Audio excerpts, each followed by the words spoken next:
So hi, good morning and good evening mga kapaj. So papakita ko lang sa inyo yung PBE build natin. PBP build natin, sorry. So yan sa PBP build natin, ito yung sa atin loadout. So ito papakita ko kung ano yung mga ginagamit ko mga kapaj. So sa head, gumamit naman tayo ng Kenshed Botary. Skin Upon Steel sa chest, Accord Agony, Twin Omens, Mangler's Groove, Rose Toll, Maul and Response, Grimhound.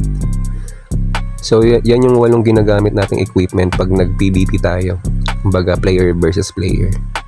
So sa Paragon, gumamit tayo ng Gladiator, Trap, Rapid, Recovery, Overpower, First Aid. So pagdating naman sa legendary skill, overloaded pa rin yung ginagamit natin. So main focus pa rin tayo sa primary attack. So ito try natin dito sa training ground. Pero iba pa rin kasi kapag sa player versus player humahataw to ng mga kapaj.